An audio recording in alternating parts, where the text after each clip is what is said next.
말씀의 제목은 다시 베델에서 엘 베델로입니다. 어떤 성도들은 야곱처럼 세겜에 머물러 서성이는 자들이 있습니다. 세상과 적당히 타협하고 풍요를 누리며 예배의 기쁨을 잃어버린 채 살고 있습니다. 야곱은 하나님께 서원했던 그 베델을 잊어버리고 세겜이라는 세상에 안일함에 머물러 있다가 결국 위기를 맞이하게 됐습니다. 인생의 위기를 만난 이 야곱, 그 원인은 어디에 있었을까요? 예배의 부재에서 온 겁니다. 하나님은 예배자로 세우기 위해서 다시 베델로 부르셨고 야곱은 그곳에서 다시 제단을 쌓고 엘 베델이라 이렇게 불렀습니다. 다시 베델에서 엘 베델이 주는 그 의미에 대해서 말씀을 드리겠습니다. 첫째, 세겜을 떠나 베델로 올라가야 합니다. 창세기 34장을 보면 세겜 그 학살 사건이 나옵니다. 야곱의 딸 그 디나가 세겜 성에 놀러 갔다가 그만 세겜 그 성의 그 추장 아들에게 강간을 당합니다. 이 일로 인해서 야곱의 아들들이 보복하지요. 세겜 사람들을 잔혹하게 살해했습니다. 야곱은 이 일로 가나안 족속의 보복을 두려워하면서 하루하루 이제 고립된 채 살고 있었습니다. 그러니까 긴장 속에 살게 된 거죠. 그냥 숨만 쉬면서 살고 있는 겁니다. 이때 하나님께서 야곱에게 나타나 하신 말씀 1절이죠. 하나님이 야곱에게 이르시되 일어나 베델로 올라가라. 거기서 거주하며 네가 내 형 에서의 낯을 피하여 도망하던 때에 네게 나타났던 하나님께 거기서 제단을 쌓으라. 야곱은 이제 밧단 아람에서 20년 살다가 이제 가나안 땅으로 돌아오게 되는데 그 가나안 땅 그 밧단 아람으로 가기 전에 그 베델에서 하룻밤 자다가 하나님 만나지요. 그때 이제 서원을 하지요. 그 서원한 것이 이제 돌아왔으면 갚아야 되는데 그냥 세겜에 정착하고 말았던 곳입니다. 베델에서 하나님의 얼굴을 뵙고 거기서 이제 11절을 드리겠습니다. 이곳이 하나님의 집입니다. 이렇게 서원을 했음에도 불구하고 그 하늘문을 열리는 경험을 했음에도 불구하고 그냥 그것을 무시한 채 세겜에 살았던 겁니다. 세겜은 어깨라는 뜻으로 짐을 내리기 좋은 비옥한 그런 편안한 땅을 말합니다. 야곱은 이곳에 장막을 치고 밭을 샀습니다. 정착을 선택한 겁니다. 베델로 올라가지 못한 이유는 뭐 성경에서 말하지 않으니까 잘 모르겠습니다만은 분명한 것은 야곱이 세겜이 주는 그 현실적인 그런 만족, 그 비옥함이라는 안주함에 머물렀던 것은 사실입니다. 세겜에 머물면서 야곱의 가정에는 이방 신상이 들어오고 자녀들은 세상의 방식으로 살게 됩니다. 음란과 폭력과 살인에 노출되어서 삶의 문제를 일으키고 말았습니다. 다나의 강간 사건 복수하려는 형제들의 오빠들의 살인. 그러니까 이것을 보면서 야곱이 그러면서 이제 이런 어려움이 생긴 겁니다. 비참한 꼴을 당하게 된 거죠. 쟤는 한번 방향을 잡으면 제동 없이 멸망을 향해 계속 달려가는 성질이 있습니다. 창세기 13장을 보면은 아브라함과 조카 롯이 서로 분가하는 장면이 나오죠. 목장 문제로 아브라함의 목자들과 롯의 목자들이 서로 다투자. 야, 여기는 우리만 있는 것이 아니라 가나안 사람들이 보고 있으니까 자, 우리 헤어지자. 네가 자하면 나는 우하고 네가 우하면 난 자하겠다. 롯이 먼저 선택을 했는데 보기 좋고 물이 넉넉한 요단을 선택해 내려갔고 결국 그 요단으로 내려가면서 어떻게 소돔에 정착하고 말았습니다.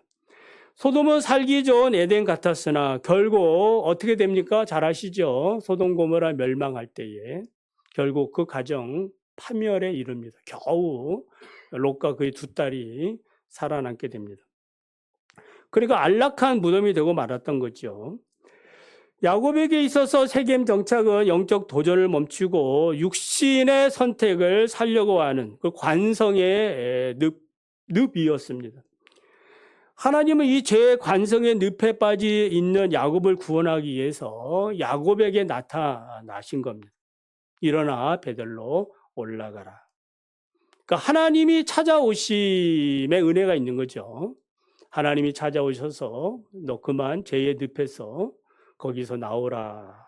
하나님의 거룩한 제동 장치죠. 감사할 일입니다. 만약에 일어나 베들로 올라가라는 하나님의 말씀이 임하지 않았으면 야곱은 계속해서 그런 두려움 가운데, 절망 가운데, 고통 가운데 살 수밖에 없어요. 마치 이제 제동 장치 없이 언덕 아래로 질주하는 고장난 자동차의 운명과 같았을 것이 분명합니다.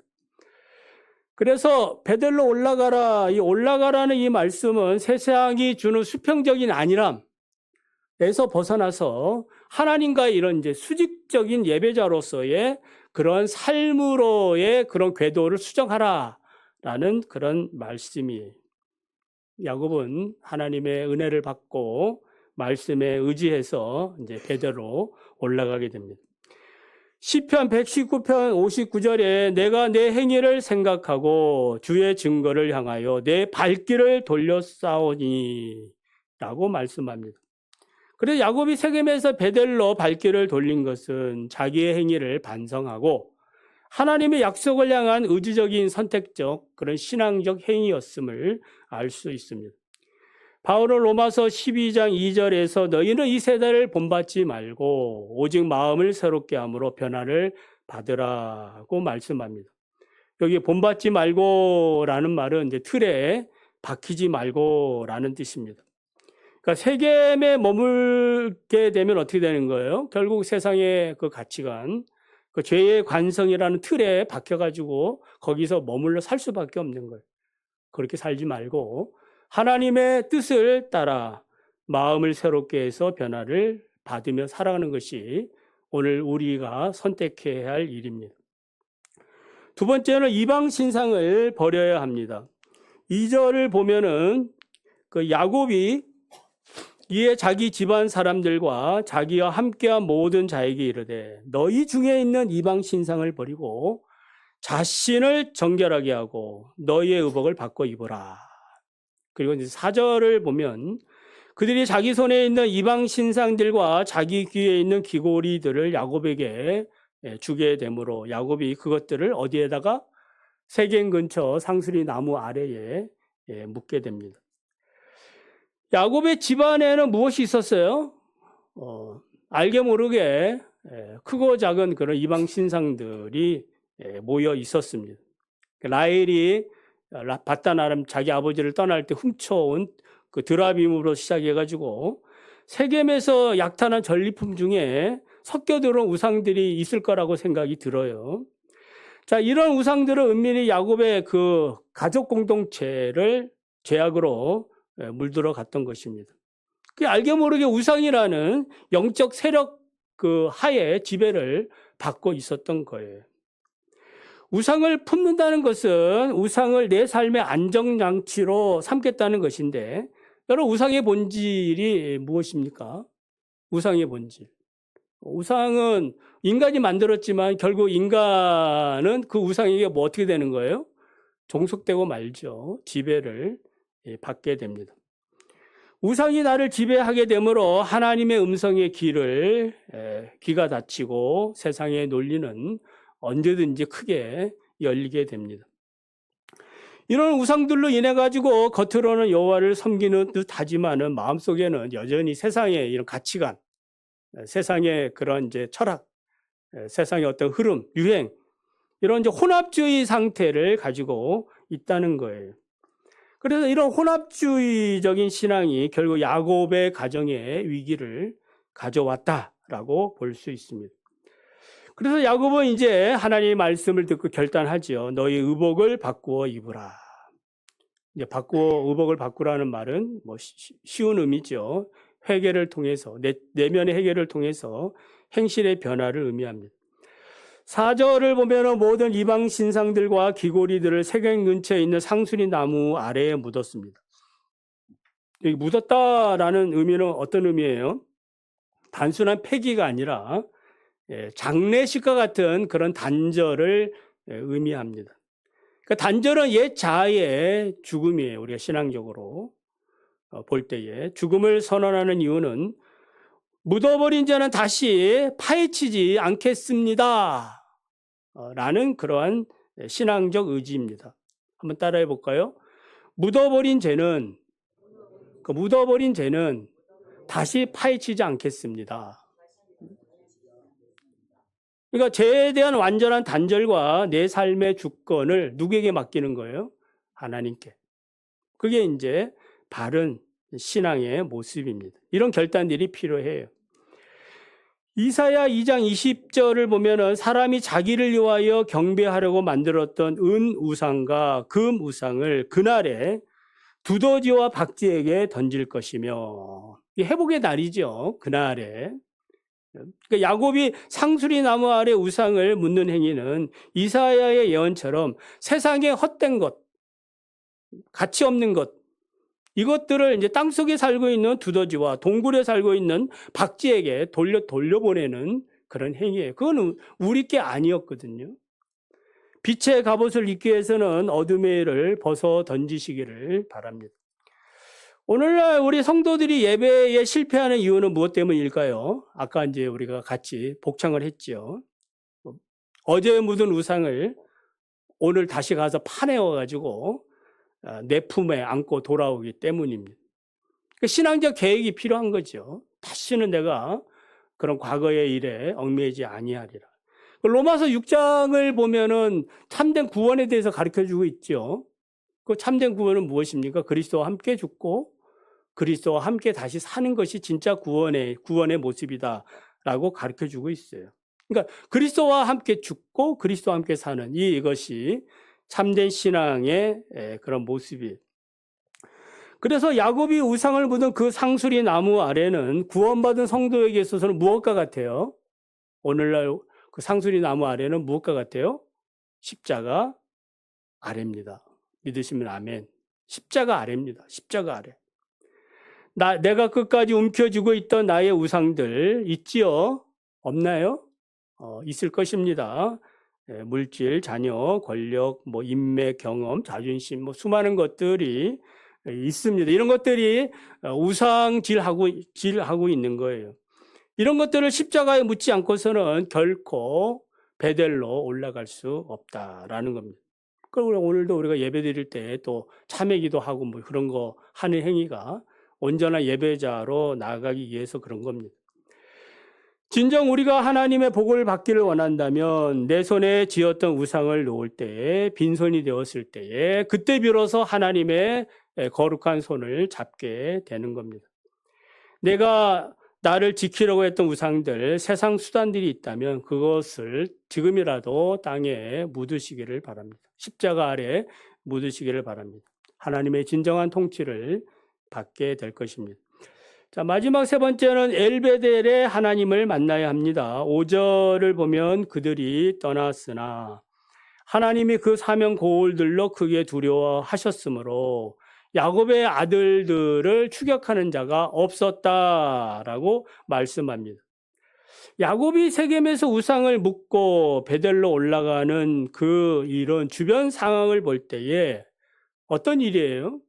아까 이제 그 34장 이야기를 아시잖아요.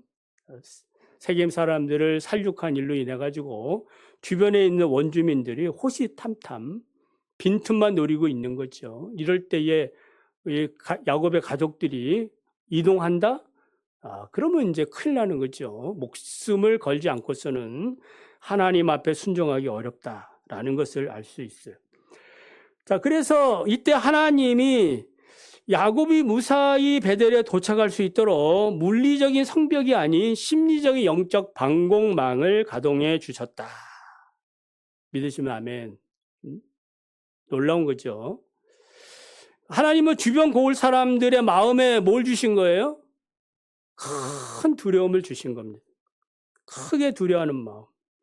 이 두려움은 어떤 무기보다 강한 거 아니겠어요? 우리가 통계에 2차 세계대전 때 전장에서 죽은 사람보다 이 두려움으로 죽은 사람이 더 많다고 하잖아요. 최첨단 무기를 가지고 있어도 그것을 다루는 인간의 마음 속에 두려움이 생긴다면은 그 무기는 쓸모없고 해가 되는 거예요. 여러분이 100억을 가지고 있어도 마음이 두려움에 있으면은 공포 가운데, 공황 가운데에 여러분은 어려움을 당하게 되는 겁니다. 하나님이 직접 대적들의 심장 박동을 조절하여 접근하지 못하게 만든 이 영적 요격 시스템. 이것이 작동되므로 이것을 맞은 주변 그 원주민들은 분명히 지금 야곱을 칠 때인데 야곱을 칠 마음이 안 생기는 거예요. 두려움이 생기는 겁니다. 그들의 의지 자체를 무력화시켰는데 이것이 하나님의 강력한 무기입니다. 현재 이제 우리 전쟁하고 있잖아요. 미국이 이란과 또 이스라엘이 이란과 또 레바논의 헤즈볼라와 지금 전쟁 중입니다. 뉴스를 우리가 보게 되면은 이란에서 막 쏜 이 드론 그 미사일이 어떻게 해요? 이스라엘 막 영토에 막 방공 시스템을 뚫고 들어오는 거 보지 않습니까? 현재 이스라엘의 방공망은 다층적 방어 체제를 가지고 있는데 그 하늘에 이제 무엇이 날라오냐에 따라서 다 이제 층층이 그렇게 시스템을 만들어 놓았습니다. 첫 번째는 아이돔이라 그래요. 아이언돔, 단거리 로켓, 박격 폭탄을 요격하는 최하층 방어막. 둘째는 다윗의 돌팔매라고 그럽니다. 중거리 미사일과 항공기를 방어하고. 그러니까 성경 속에 이제 다윗의 돌팔매에서 이름을 따왔다 그래요. 셋째는 에로 2, 3. 대기권 밖에서 탄도 미사일 날라오면 이것을 이제 맞히는 그런 요격 시스템입니다. 그러니까 이 시스템의 목적은 단 하나죠. 그 자기 땅 안에 있는 자기 백성을 보호하기 위한 그러한 이제 보호막이에요. 근데 이번 전쟁에 이제 많은 허점이 드러난 것을 보지 않습니까? 야곱이 우상을 품고 안일함에 빠졌을 때 그의 가정은 보호막이 뚫린 상태였죠. 그러나 우리 하나님 앞에 하나님 말씀을 듣고 순종할 때에 우상을 묻고 자신을 정결케 할 때에 우리 하나님이 자신의 그 영적 방어망을 이제 시스템을 활성화시켰다라는 거예요. 나의 우상을 놓을 때 하나님은 나의 방패와 산성과 또 바위가 되심을 믿으시기 바랍니다. 내가 막는 게 아니죠. 하나님이 막아주셔야 됩니다. 시편 3편 6절 7절에 천만인이 나를 에워싸 진친다 하여도 나는 두려워하지 아니하리이다. 여호와여 일어나소서 나의 하나님이여 나를 구원하소서. 그러니까 주변 이 사람들이 아무리 강력한 첨단 무기를 가지고 있어도 하나님이 치시는 이 방공망 안에 있으면 수치상의 열쇠, 객관적인 열쇠 이런 거는 아무 의미 없어진다라는 겁니다. 자, 그리고 나서 이제 7절을 보면은 이제 제일 중요한 말씀이죠. 야곱은 이제 돌아와서 베델에서 제단을 쌓고 그곳 이름을 뭐라고 불러요? 엘 베델이라. 그러니까 베델과 엘 베델의 어떤 차이점을 아셔야 됩니다. 베델은 장소와 현상이라는 것에 집중을 한다면은 엘 베델은 그보다 더 근본적인 겁니다. 근본적인 것이 무엇이에요? 하나님이 어떤 분인가? 한번 따라해 볼까요? 하나님이 어떤 분인가? 우리가 이제 교회에 오지만은 이 교회의 머리 되시는 그리스도가 어떤 분인가에 대해서 우리가 관심을 갖고 그렇게 할 때 신앙이 성장하고 구원에 대한 확신을 올바로 갖게 되는 겁니다. 그래, 우리 하나님이 안타까워서 왜 마당만 밟느냐. 그러니까 장소는 왔다 갔다 하는데 참된 하나님을 만나지 못한 것에 대한 안타까움을 얘기하고 있어요. 그래서 엘베달의 하나님을 만나려면 우상들을 십자가 아래 묻고 하나님이 하나님 되심을 고백할 때에 진정한 하나님을 만나게 됩니다. 야곱의 인생에 있어서 가장 아름다운 장면은 무엇일까요? 그가 뭐 거부가 되었다, 또 부자가 돼서 그렇게 이제 승리하고 말았다, 뭐 이런 게 아니라 바로 손에 쥐고 있던 우상들을 묶고 거친 그 베델의 돌단 앞에서 이제 집이 아니라 하나님이면 충분합니다 라는 그러한 신앙 고백을 했다는 거예요. 그러니까 엘베델의 신앙을 갖기를 원합니다. 따라해 봅시다. 엘베델의 신앙을 갖자. 무슨 의미예요? 베델의 신앙은 이 장소에 대한 신앙입니다. 하나님이 이런 분이다. 지식에 대한 거죠. 하나님은 저런 분이다. 그게 아니라 엘베델은 그 하나님을 진정으로 만난 것을 말합니다. 아, 하나님 이런 분이시구나. 끝으로 엘베델의 하나님을 만나기 위해서 우리는 세상의 것들을 배설물처럼 땅에 묻어야 합니다. 바울은 빌립보서 3장 8절에서 또한 모든 것을 해로 여김은 내 주 그리스도 예수를 아는 지식이 가장 고상하기 때문이라.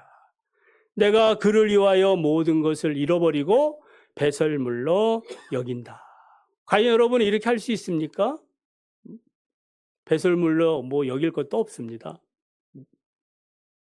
하나님을 만나시기를 원합니다. 그래서 오늘 우리가 드리는 이 예배의 제단은 어떤 이름의 제단인가? 베델의 제단인가? 여러분, 베델의 제단도 귀하죠. 그 베델의 제단도 못 지키는 사람도 많지요. 그럼 이왕이면은 이 베델의 제단을 넘어서 어디로 가야 되는 거예요? 엘 베델로. 아, 여기 하나님이 계시는구나. 하나님이 살아 계시는구나. 그 하나님, 인격적인 하나님을 만나는 참된 예배자들이 다 되시기를 원합니다.